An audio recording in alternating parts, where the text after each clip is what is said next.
সদৌ অসম অপ্ৰাদেশিকৃত শিক্ষক কৰ্মচাৰী সন্থাৰ সভাপতি, কাৰ্যকৰী সভাপতি, উপসভাপতি, সম্পাদক প্ৰমুখ্যে কৰ্মকৰ্তাসকল আৰু বিভিন্ন স্থানৰ পৰা আমাৰ বিভিন্ন শিক্ষক কৰ্মচাৰী সংগঠনৰ প্ৰতিনিধিবৰ্গ আৰু অসমৰ বিভিন্ন প্ৰান্তৰ পৰা ইয়াত আহি সমবেত হোৱা আমাৰ শ্ৰদ্ধাৰ শিক্ষাগুৰুসকল, আপোনালোকৰ যিবিলাক সমস্যা আৰু যি সমস্যা আপোনালোকৰ যি দাবী লৈ ইয়াত আপোনালোকে এই আন্দোলনৰ কাৰ্যসূচী গ্ৰহণ কৰিছে, আপোনালোকৰ এই দাবীৰ ন্যায্যতাৰ প্ৰতি আমাৰ পূৰ্ণ সমৰ্থন আছে।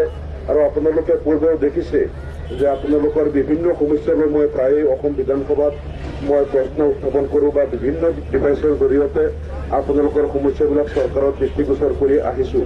আৰু তাৰ এটা কাৰণ হ'ল মই পূৰ্বে শিক্ষক আছিলোঁ, বিধায়ক হোৱাৰ পূৰ্বে মই 18 বছৰ শিক্ষকতা কৰিছিলোঁ, তাৰ ভিতৰত 9 বছৰ মই অসম সৰ্বশিক্ষা অভিযান মিছনৰ RT আছিলোঁ।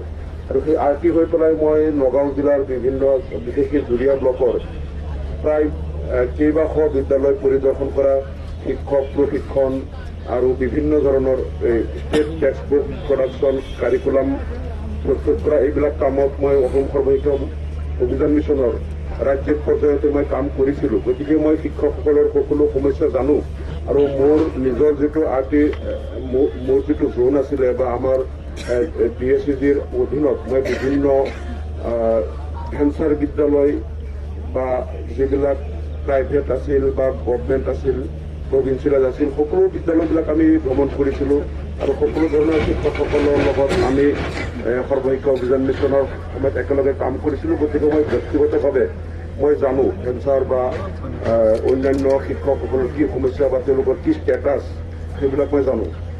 যিয়ে নহওক এই কথাবিলাক মই 2011 চনত মই প্ৰথমবাৰ অসম বিধানসভাত ভৰি দিয়াৰ পিছৰ পৰাই যিমানবাৰ আমাৰ ভেঞ্চাৰ ইনষ্টিটিউশ্যন প্ৰভিন্সিয়েলাইজেশ্যন এক্ট যেতিয়া 2011 চনত যেতিয়া প্ৰথম পাৰিত হৈছিল, তেতিয়াও মই তাত 32টা এমেণ্ডমেণ্ট দিছিলোঁ।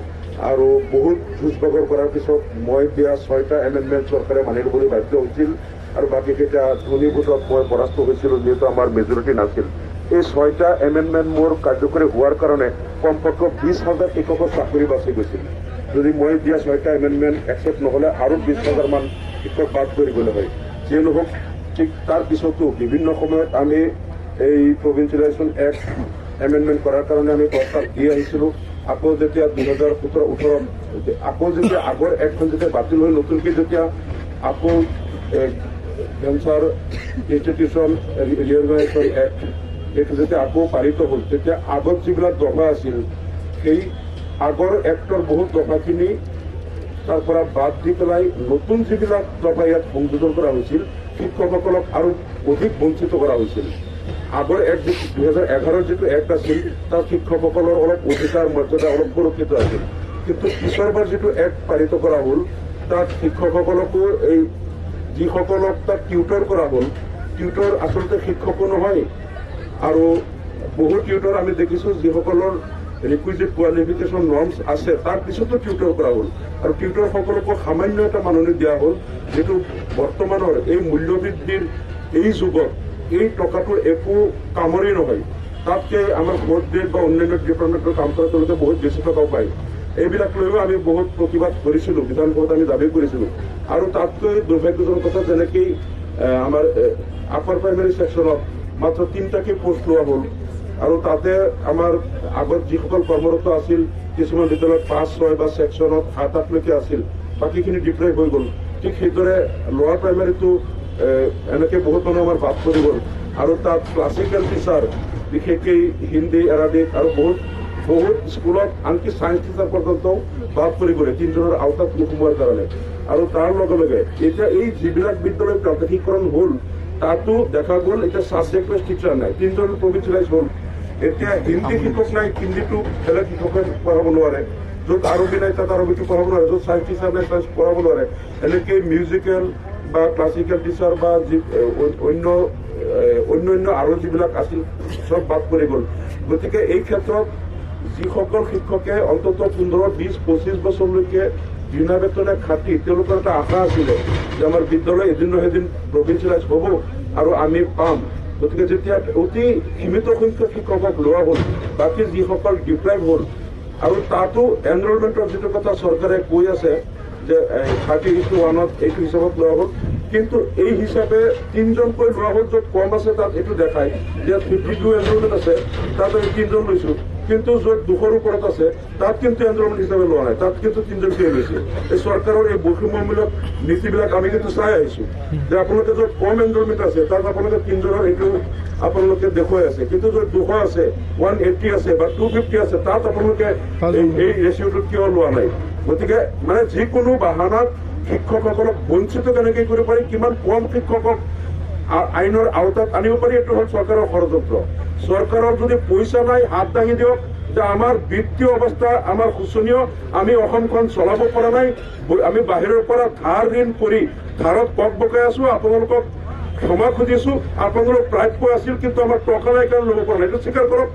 সেইটো স্বীকাৰ নকৰে যে আমাৰ টকা নাই কাৰণে আমি বিভিন্ন বাহানেৰে আপোনালোকক আমি 3জনৰ ওপৰত যিসকল আছিল সেইবিলাক বঞ্চিত কৰিলো বা আপোনালোকক আমি ল'ব নোৱাৰো। তেওঁলোকে কয় আমাৰ টকা এভেইলেবল আছে, অসম বিত্তীয়ভাৱে সুস্থিৰ আছে, আৰ্থিক একো মানে অনাটন নাই, আৰ্থিকভাৱে অসমৰ একো সমস্যা নাই। যদি আৰ্থিক সমস্যা নাই, বিত্তীয় টনকিয়াল আছে, তেনেহ'লে য'ত 200 বা 250 এনৰলমেণ্ট আছে তাত কিয় 3জন কিয় লৈছে? তাত কিয় বেছি লোৱা নাই? তাততো 7জন 8জন পাব লাগে। গতিকে এই বিভিন্ন বাহানাত কেৱল শিক্ষকসকলক বঞ্চিত কৰাটো এইটো আমি কেতিয়াও মানি লোৱা নাই। অসম বিধানসভাত সদায় যিকোনো ডিভাইচৰ জৰিয়তে আমি তাৰ প্ৰতিবাদ কৰি আছো, আৰু আমাৰ এই বঞ্চিত যিসকল শিক্ষক বঞ্চিত হৈছে তেওঁলোকে ন্যায্য প্ৰাপ্তি তেওঁলোকে পাবই লাগিব, তেওঁলোকৰ ন্যায্য অধিকাৰ, এই আন্দোলন আপোনালোকৰ ন্যায্য অধিকাৰ, তাৰ প্ৰতি আমাৰ পূৰ্ণ সমৰ্থন আছে।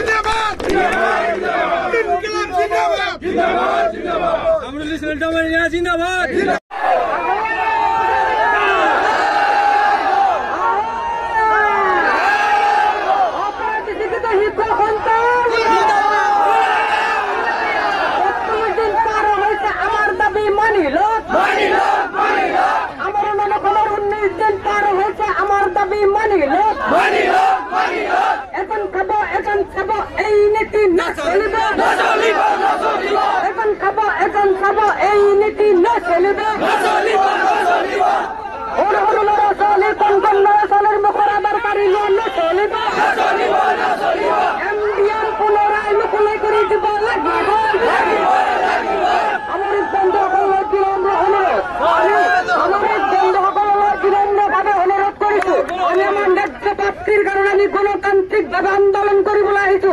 আপোনালোকে য'ত চাকৰি কৰি আছে বিনা পইচাত এটা অহা নাই, আপোনালোকে বিনা পইচাত ডিউটি কৰিবলৈ অহা নাই, আমি হত্যা কৰিবলৈ অহা নাই, আমি কাজিয়া কৰিবলৈ অহা নাই। আমাৰ ন্যায্য প্ৰাপ্ত যাৰ কাৰণে আমাক ৰাস্তাত যাব হইব, কাইণ্ডলি কৈছে আমাক বাধা লাগিব।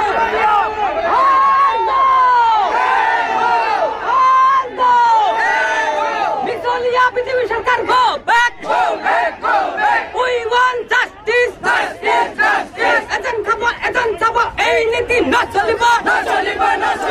20-25-30 বছর বিনা পয়সায় কাম করে শিক্ষকের মর্যাদা দিয়ক। অক্টোবর ভ্যানসার স্কুল বাতিলকরণ করে ব্যবস্থা করাক। কাছে যদি মুখ্যমন্ত্রী আমার আগত উলায় আহক, কাছে যদি মুখ্যমন্ত্রী আমার আগত উলায় আহক, মুখ্যমন্ত্রী মুর্দাবাদ, বিজেপি মিছিলিয়া মুর্দাবাদ, সবকা বিশেষ মিছিলিয়া বাতিল করিব, সবকা বিশেষ মিছিলিয়া বাতিল করিব।